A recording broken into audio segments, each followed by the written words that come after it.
Bonjour à tous, bienvenue dans le premier vlog de l'année 2018. Pour moi c'est un peu une nouveauté, donc on va voir un peu comment ça se passe. On est en début mars, on est le lundi après le week-end de Montluçon.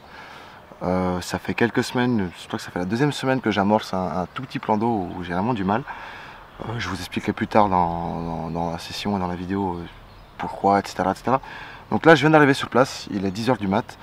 Ma priorité tout de suite là c'est d'aller voir mes spots, voir s'il reste des appâts, voir un peu comment, suivant ce qui reste sur le fond, je m'adapterai stratégiquement parlant, s'il faut que je l'amorce, si j'amorce pas, si je mets juste un sac PVA, etc., etc.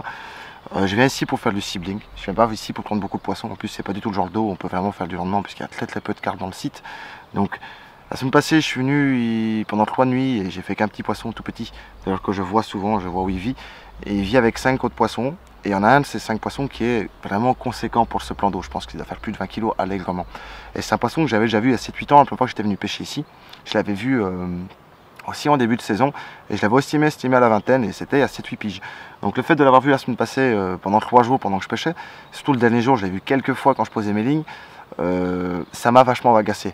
Donc du coup comme ça m'a agacé et qu'elle ne veut pas mordre, ben, je vais me donner 24 heures pour l'attraper ce poisson, un peu moins en pêche, peut-être 16 ou 18 heures de pêche. Donc là il est 10 h, je vais aller faire le tour du plan d'eau, regarder un petit peu, faire quelques plans pour que vous voyez un peu à quoi ressemble ce tout petit plan d'eau. C'est un tout petit plan d'eau avec très peu de poissons, il doit faire même pas 2 hectares. C'est la 5e fois que je vais venir, j'ai pour l'instant pris que 3 poissons. À chaque fois j'ai amorcé à l'avance, parfois pendant 2 semaines, 3 semaines. Et la plus belle pêche que j'ai faite, c'est un poisson sur un 48 heures. Voilà.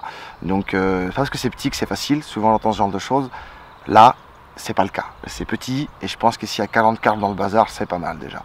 Donc, on va aller faire le tour, repérer vite fait, voir un peu s'il y a de l'activité, et surtout regarder mes amorçages pour voir un peu comment je vais avancer dans ma session.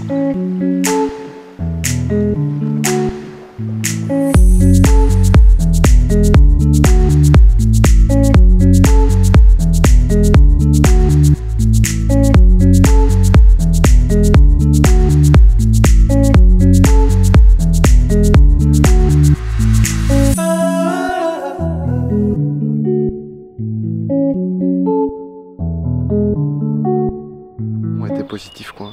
J'ai vu quelques poissons sous le premier spot. Deuxième poste, enfin il reste plus d'appâts sur le premier spot. Le deuxième spot il reste encore pas mal d'appâts.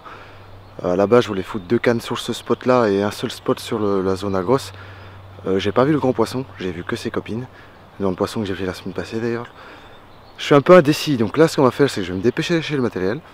Je vais me dépêcher de tout charger jusqu'à mon spot, m'installer et tout.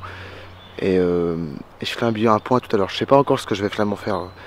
J'ai bien regardé le deuxième spot, je trouve qu'il reste quand même pas mal d'appâts. Et je vois qu'il y a des nouveaux grunages, je vois qu'il y a des poissons qui sont venus gratter le spot, etc.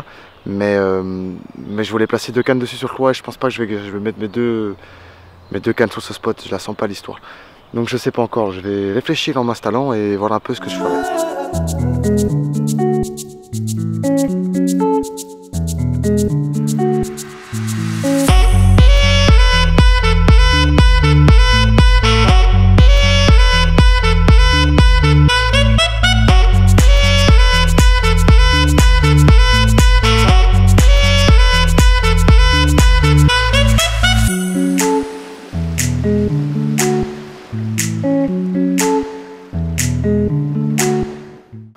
Bon ben voilà, tout est installé, mes cannes pêche, il n'y a plus qu'à me préparer mon couchage, etc.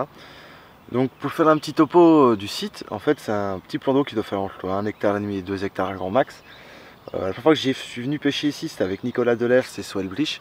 On avait amorcé une dizaine de jours toute une berge à la graine. Et c'était pour l'anniversaire de Soel ou le mien, je sais plus. Et on était venu pêcher en novembre, si je crois que c'était le mien. Hein. Et, enfin soit, et du coup à 3 on a fait une pauvre carpe de 5 kg. Après plus d'une dizaine de jours d'amorçage à la graine. Ça m'avait un peu énervé, du coup je suis revenu quelques mois plus tard. J'avais amorcé 2-3 semaines, aussi au mois de mars. Et premier week-end je fais un poisson, deuxième week-end je fais un deuxième poisson et basta. Donc sur 4 semaines d'amorçage, faire 2 fois une carpe, plutôt difficile l'histoire. Il y a quelques semaines, je crois que c'était il y a 2 ou 3 semaines, il y a 3 semaines, je voulais pêcher un site que j'ai pas encore pêché dans la région, parce qu'il y a beaucoup de petits plans d'eau chez moi et beaucoup de des petites perles du Rhône, des petites choses comme ça. Du coup, je les ai pas toutes pratiquées en 11 ans, il y a des tas de zoos que j'ai pas pêché. Et j'avais envie d'essayer des nouvelles zoos justement pour me bousculer un peu et pas faire que des trucs que je connais. Et malheureusement, c'est qu'avec les crues et les montées des eaux qu'on a connues cet hiver, le plan d'eau était, il y avait 2 mètres de plus, quoi. Et comme je voulais m'installer sur un de ces îlots, l'îlot était sous l'eau. Je voulais y aller avec mon pote Sapette. Et du coup, on a été repérés, on a été très déçus, on s'est dit qu'est-ce qu'on fait. Moi là-bas, je voulais pêcher un petit contre le canal que je connais bien, que j'y vais chaque hiver, une fois ou deux, et souvent les poissons réagissent plutôt bien à l'amorçage. Et je lui ai proposé qu'on fasse ça pour faire quelques poissons, et qu'on fasse moitié là-bas notre partie de pêche, et l'autre moitié sur ce site-ci, comme il est plus difficile, au moins on avait un petit challenge. Et en fait on est venu se balader, et en se baladant ici, pour amorcer aussi, on est tombé sur un groupe de poissons, dont une commune que j'avais déjà vue il y a quelques années en arrière, qui est un beau poisson. Et ça nous a un peu énervé. On a essayé un peu à rôder les poissons, on très vite compris qu'il ne fallait pas qu'on les ennuie. Du coup on n'a pas insisté. J'ai mis la nourriture le lendemain, et tous les jours ou tous les 2 jours, comme c'est pas sur mon chemin pour aller travailler et que je dois faire un petit détour, même si c'est à côté de chez moi, je peux pas être aussi régulier qu'à marcher 2 fois par jour, c'est pas possible, j'ai pas le temps. Donc du coup j'ai mis une bonne quantité sur une zone assez large, toute une berge aussi, histoire de pouvoir pêcher à deux en fait, et de chercher des staches et de pêcher sur les spots plus propres, parce que c'est un plan d'eau qui est quand même 90% recouvert d'herbe, donc il faut quand même trouver quelques spots intéressants pour pouvoir pêcher. Donc j'ai amorcé excessivement éparpillé pour justement que les poissons cherchent beaucoup et nagent. Comme ils sont peu, je me suis dit que plus je vais éparpiller ma nourriture, plus j'ai des chances que les poissons tombent en contact avec eux, enfin avec mes appâts. Du coup les appâts partaient, ça s'est fait quand même consommer, ils ont mangé pas mal de kilos de billes quand même sur les quelques jours. On est venu pêcher 3 jours, là 2, on a fait 7-8 carassins et je fais une communette de moins de 5 kg. Point barre. Moi j'ai fait 3 nuits, mon pote 2 nuits, donc c'est pas pour un si petit plan d'eau, on peut pas dire que c'est la fête du slip. Donc du coup ça m'a énervé, parce que la dernière 24 heures en plus, chaque fois que je posais, je voyais chaque fois le grand poisson, puisque je pêche jamais sur sa tenue. Ça m'a agacé. Du coup je me suis dit je vais continuer à mettre un peu de nourriture et essayer. Je vais pas, c'est du sibling parce que c'est vrai que maintenant j'avais amorcé 2 spots, mais après le repérage tout à l'heure, j'ai plaqué l'idée de pêcher le 2e spot. Du coup, j'ai carrément mis mes 3 cannes sur le 10 mètres carrés dans la maison. Donc on peut dire que j'ai cerné l'entrée, la sortie, le frigo, la table à couche, enfin la table de la cuisine et la salle à coucher. Hein, j'ai mis mes lignes de partout.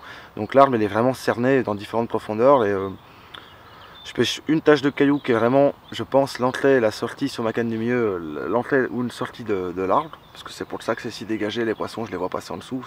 C'est vraiment sous la blanche. Donc j'ai une canne qui a 1 mètre de ça, qui est vraiment à la fin de la tache de caillou. Je pense pas que c'est une tache de caillou qui est faite parce que les poissons mangent dessus, mais je pense que c'est à force qu'ils passent, qui repasse, du coup ça dégage le fond en fait quand ils nagent. Comme il y a peu d'eau, quand ils passent là, ça va dégager un peu le fond et du coup ça fait une surface relativement propre à pêcher.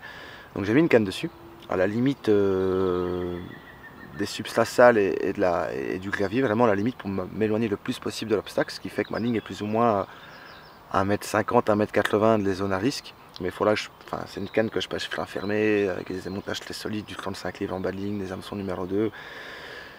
Tout rentrait, c'est ma canne du milieu. Si elle part, je sais que je vais tout bloquer, je vais reculer d'une dizaine de mètres et essayer de récupérer au moins 15 ou 20 mètres de bannière avant de pouvoir combattre d'une façon plus normale, plus classique, on va dire. Ma canne de gauche, elle est sur la zone où j'amorçais, parce que j'amorçais pas dans l'obstacle, ça ne sert à rien, j'amorçais en périphérie. Elle est vraiment sur la fin de la zone d'amorçage, où j'ai vu qu'il y avait 2-3 nouveaux gruinages, dont un qui m'a vraiment tapé dans l'œil, ça a fait la taille de ma tête, quoi. Du coup j'ai mis dans le gruinage. Cette canne là, elle est dans à peu près 1 mètre de plus, donc elle doit dans je pense 2,50 m. Et la 3e canne, elle est complètement à droite par contre, et ça fait une sorte de petit racu de plan d'eau, de micro-baie avec un arc couché un peu avant l'angle de la baie. Du coup je me suis mis entre l'obstacle. Donc j'ai une canne ici sur l'obstacle, à la sortie de l'obstacle, une canne en barre de mon amorçage, et j'en ai mis une autre ici, de l'obstacle, qui est dans plus d'eau, qui est dans 4 mètres de fond, qui est vraiment au plein milieu de la weed, et il y a quelques endroits qui sont vraiment retournés, et que je pense que c'est des endroits qui sont retournés toute l'année par les poissons, parce que ça fait vraiment des couloirs, des différentes taches bien grattées, puis d'un coup on a à nouveau un peu plus des herbiers, de nouveau bien grattés.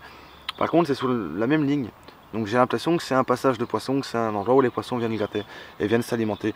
Je suspecte même que ce soit l'endroit que les poissons s'alimentent, que les poissons qui vivent dans cet arbre mangent dans cette périphérie-là, parce que ça correspond vraiment à un axe de 180 degrés par rapport à la tête d'arbre, et il y a des trous différents endroits. Et après, j'en sais rien, je suis pas dans la flotte, mais D'instinct, ça me donne l'impression que c'est des poissons qui sortent de l'obstacle, qui viennent picorer un peu en périphérie et qui reviennent dans leur maison. Donc j'ai essayé comme ça. Là j'ai mis vraiment mes 3 cannes, c'est tout pour le big. Donc j'ai mis des gros appâts alors que c'est des petits poissons et que les poissons ici ils réagissent pas spécialement bien à la bouillette. J'ai mis du 24 et du 14. Un montage un peu particulier, je fore 80% de la longueur du liège dans ma 24. Je recoupe un tout petit morceau pour qu'il y ait un plat. Et je fore un tout petit peu aussi dans une live system de 14 en pop-up en white. Pour justement avoir une densité beaucoup plus douce, enfin une densité bien moindre. Vraiment quelque chose de très léger. Mais là je mets une toute petite pop-up. Si je voulais avoir la même densité avec une autre pop-up, il fallait que je mette une pop-up de 18 et encore je suis pas sûr que j'aurais la même densité. Donc du coup en faisant ça, j'arrive à un appât extrêmement équilibré, mais par contre sans devoir mettre une pop-up énorme. Donc j'ai quand même un appât de 24 et une petite de 14. Mais bon, c'est pas très grand comme hèche, c'est déjà sélectif. Mais le problème qu'il y a ici, c'est qu'il y a quelques petites carpes. Il n'y en a pas beaucoup puisqu'il n'y a pas beaucoup de carpes. Par contre, il y a beaucoup de gros blancs. Il y a énormément de tanches, énormément de carassins. Et pour être certain, comme c'est des toutes petites clouées que de nuit, je ne pourrais pas repositionner mes cannes correctement dans les clouées, ben, je préfère être certain que ma canne, elle ne parte pas pour un blanc. Être certain entre guillemets. Hein. Donc du coup, j'ai mis mes 3 cannes pareil, les 3 cannes 24-14 et sur les hameçons de 2 avec des baddings, un badding standard comme je vous ai montré il y a peu de temps dans un petit tuto. Même genre de badding, des choses très simples, donc une longueur de tresse, un sinker sous 2. Là la seule différence c'est comme il y a peu de poissons quand on est en hiver, que les surfaces sont étroites sur lesquelles je pêche. J'ai mis un petit contrepoids à 5-6 cm de mon hameçon pour optimiser si on veut l'effet de surprise et le basculement de l'hameçon dans la lège inférieure. En mettant un contrepoids comme ça limite les déplacements de poissons avec lèche en bouche en fait. C'est pour ça que je fais ça. Et comme amorçage, vu qu'il restait très peu d'appât, mais qu'il en restait encore un petit peu, au début, avec les poids du bord, je voyais qu'il n'y en avait plus, mais quand je suis monté sur l'eau avec l'aquascope et le flotte tube, j'ai bien vu qu'il restait quelques appâts. Donc du coup, j'ai pris le parti de ne pas amorcer du tout. Les seules éches nouvelles dans l'eau, c'est mes 3 éches, c'est mes 3 cannes. J'ai seulement eu amorcé avec des sacs solubles et de la particule en fait, qui est composé de un quart de Rodstud Party Blend, donc le mélange de Glenanceau que je vous parle souvent, qui est pour moi un produit vraiment top parce que c'est pratique, quoi. Ça se conserve bien, vous l'ouvrez, vous sautez une poignée ou deux, vous le brassez avec de la farine, boum, vous avez des sacs solubles. C'est très facile et c'est économique.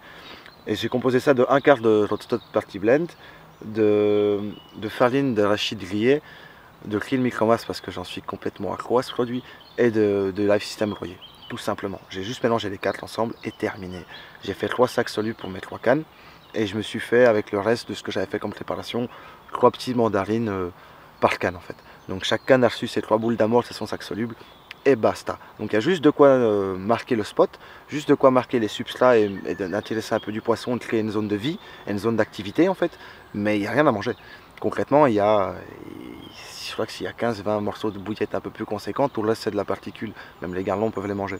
Donc le but dans cette optique là est vraiment de marquer mon spot, de protéger mon neige aussi pendant que je positionne ma canne et d'apporter quelque chose une plus-value en termes d'attraction sur mon montage, mais sans non plus apporter de la nourriture dans l'eau en fait. Donc si j'amorce, je ne sais pas amorcer là, pour moi c'est comme du single sauf qu'il y a un peu de la farine, mais en dur, j'ai rien remis dans l'eau. Il reste quelques billes, j'ai dû en compter une vingtaine sur la surface que j'ai amorcée. C'est extrêmement peu, mais comme il y a extrêmement peu, là je me dis déjà que j'ai 3 chances sur 23, si on compte bien. Donc du coup, je vais pas en rajouter 50 pour pas que j'ai 3 chances sur le 83. Donc en faisant ça, je m'optimise, je pense, psychologiquement en tout cas, j'optimise mes chances de réussite. Pour le reste, ben, quoi dire d'autre que c'est un site difficile, donc je m'attends pas à faire des étincelles. Déjà si je fais une touche, je serai déjà très content. Si j'arrive à prendre ce poisson, ben, au top. J'aurais fait mon max pour y arriver, mais je vais pas m'obstiner non plus. Maintenant que j'ai moins de temps de pêcher, je vais plus faire du sibling comme avant, où je peux rester 6 mois sur un site à pas lâcher le morceau et à vraiment vouloir ce poisson absolument. Là, à l'heure actuelle, j'ai plus le temps dans ma vie de faire ça. Donc je ne peux pas investir autant de temps dans ce genre d'approche parce que c'est une approche, le sibling et de viser un poisson en particulier, c'est une approche déjà c'est quelque chose qui l'a obsédé. Moi ça m'obsède quand je commence à faire ce genre de truc, je pense plus qu'à ça. Tout le temps, on va dire que 22 sur 24, mon cerveau il tourne là-dessus quoi. Et secondo, ça bouffe un temps de pêche considérable, c'est excessivement chronophage. C'est le genre de pratique de pêche. Enfin, on va pas détailler là-dessus, sinon je vais parler pendant 2 heures, mais le nombre de fois où j'ai fait du sibling, où je suis resté pendant des années calé sur un site, à ne pas lâcher le bout. Il y a encore certains sites où j'ai des poissons que je veux attraper, que j'ai toujours pas attrapé. Il vaut mieux lâcher l'affaire parce que le rapport investissement et plaisir devient un petit peu inégal. Et surtout, c'est comme je vous l'ai dit plus tôt, j'ai pas le temps quoi. Et ce genre d'approche demande vraiment une concentration. Et ça, c'est mon opinion et c'est moi que ça regarde. Mais je pense que le sibling, c'est la pêche qui demande le plus d'investissement mental, moral et de temps de pêche en fait. Parce que s'obstiner à vouloir capturer un individu précis dans un lac, peu importe la taille du lac, parce qu'on vous dit souvent les plus petites eaux c'est plus facile, machin. Moi je connais pas mal de petites eaux, franchement il faut s'accrocher beaucoup plus grave que sur des grands lacs. Parce que les grands lacs, une fois que vous avez trouvé vos poissons, ils sont relativement faciles à faire marron. Enfin, ça dépend des grands lacs évidemment, on va pas faire de généralité pour rien, mais souvent c'est le cas. En tout cas, les quelques expériences dans grands lacs que j'ai eues, c'est ce qui s'est passé. Alors que les petits lacs, ça m'est arrivé plein de fois de pêcher des sites qui sont tout petits, qui sont vraiment des mouchoirs de poche, et que tant qu'on ne comprend pas où les poissons mangent et ce qu'ils mangent, on peut attendre longtemps, il se passe là rien. Et ben, ce site, c'est un peu ce genre de truc. Il y a peut-être 40 carpes qui nagent là-dedans, peut-être même moins. Quand je regarde, j'ai regardé toute la surface du plan d'eau tout à l'heure dans l'aquascope avec le flot tube pour vraiment prendre mon temps et pour regarder chaque centimètre carré. J'ai compté une trentaine de spots.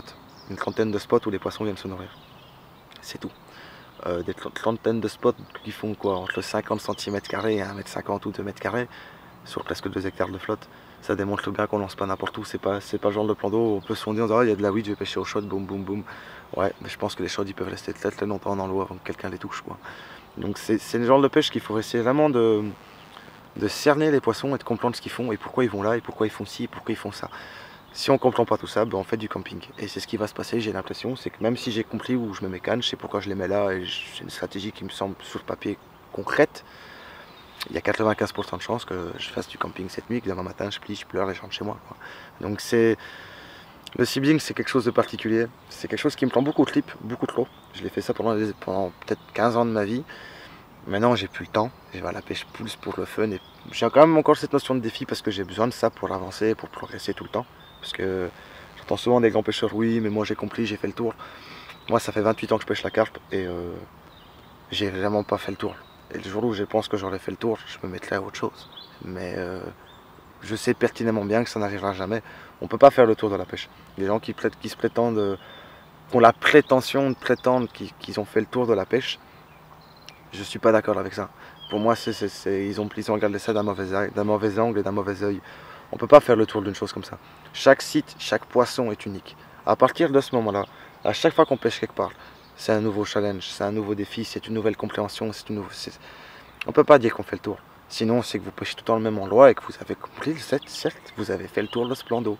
Mais il y a tellement d'eau à pêcher que vous ne pouvez jamais faire le tour. En tout cas, c'est un peu la conclusion que j'en ai. Donc, je vais pas me forcer à faire du sibling pour faire du sibling, parce que si je fais ça, j'ai passé une saison avec 15 poissons et ça va engendrer beaucoup plus de frustration que de bonheur. Donc là, j'essaye maintenant, quelques heures le sibling, pas vraiment un plaisir. On va dire que c'est du sibling entre guillemets. La prochaine partie de pêche et le prochain vlog que je partage avec vous, ça sera sur un sibling un peu différent. En plus, ce sera un sibling nouveau parce que ce sera un poisson que j'ai déjà pris il y a 10 ans. Donc venir cibler un poisson déjà pris, je l'avais jamais fait. C'est quelque chose que je fais pas. D'habitude, quand j'ai pris un poisson, je pars du principe que ce qui est pris n'est plus à prendre. Donc je passe à autre chose, quoi. Mais là, ce poisson, il me tracasse un peu l'esprit parce que au poids que je l'ai pris moi et au poids qu'il est annoncé depuis 2-3 ans, ça me paraît particulier. Donc du coup, j'ai envie de l'attraper histoire de le peser et d'avoir mon idée là-dessus. Et aussi parce qu'il se fait pas trop, il se fait souvent attraper par un pote à moi, mais pas par le beau grand monde. Donc je vais le faire, mais je vais faire ça pendant 3 jours. Hein. Je vais pas investir 3 mois, 3 ans, non, non. Je vais essayer une partie de pêche, je vais préparer le coup pendant une semaine ou deux, je vais pêcher. Si dans les 3 jours il ne tombe pas, hasta la vista, j'irai pêcher ailleurs. Et terminé. Donc voilà, j'espère que demain matin, je vais vous présenter un poisson d'œuf. Et ce qui serait super beau, c'est que je vous présente cette bûche de commune qui vit dans cet arbre derrière moi, parce que franchement, c'est un pur fiche, il est beau, il est superbe, il a des joues orangées alors qu'il est très foncé le poisson. J'ai vraiment envie de le toucher. Mais bon, entre les envies et les réalités. Bon, bah c'est le matin. Il pleut depuis minuit, il a bien plu. À part une touche de cygne où j'ai dû aller sur l'eau avec le flot tube sous la pluie, enfin c'était bien sympathique. Et j'ai l'impression que j'ai ma canne de l'ouate qui a chopé un petit carassin, parce que de temps en temps je prends des tapes. Et que c'était un tout petit peu détendu quand je me suis réveillé, donc à mon avis, il y a un blanc au-dessus. Sinon pour là c'était bien. Oh, je me suis bien reposé, j'ai fait un bon gros dodo, c'est cool, je pourrais travailler avec plein de formes, plein d'énergie. Sinon pour le reste, ce fut le vide international, le néant. Même c'est pire que le vide international, c'était même le vide intersidéral. Donc voilà, quand on est obtus, têtu et qu'on cible un poisson sur un petit machin où il n'y a déjà pas beaucoup de poissons, où il n'est déjà pas simple de faire des poissons, ben voilà le genre de truc qu'on obtient. Un bon camping réparateur et un bon sommeil. Pour le reste, ça fut pas folichon. Et vivement la prochaine. Dans quelques semaines, vivement la prochaine.